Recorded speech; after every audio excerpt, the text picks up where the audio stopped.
In our last episode, we saw the fall of King Saul, a man chosen by God but disqualified by disobedience.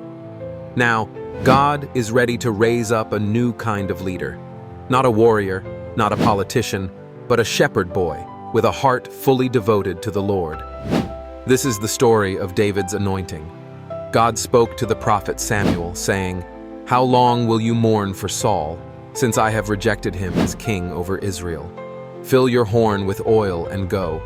I am sending you to Jesse of Bethlehem. I have chosen one of his sons to be king." Samuel was afraid. Saul was still king, and he knew Saul would see this as betrayal.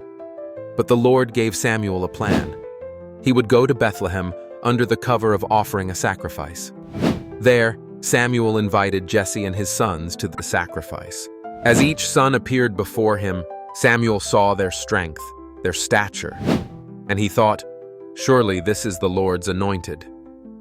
But God corrected him. "Do not look at his appearance or height. Man looks at the outward appearance, but the Lord looks at the heart." One by one, Jesse's 7 sons passed before Samuel, but God chose none of them. So Samuel asked, "Are these all the sons you have?" Jesse replied, "There is still the youngest. He is tending the sheep." They sent for him. And when David entered, the Lord said, "Rise and anoint him.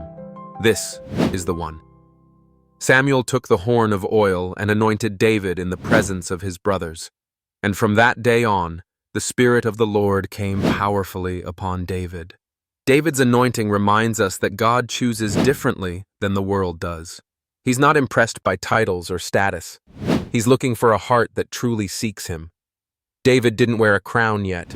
He didn't sit on a throne. But in God's eyes, the next king of Israel had already been chosen, not because of what he looked like, but because of who he was inside.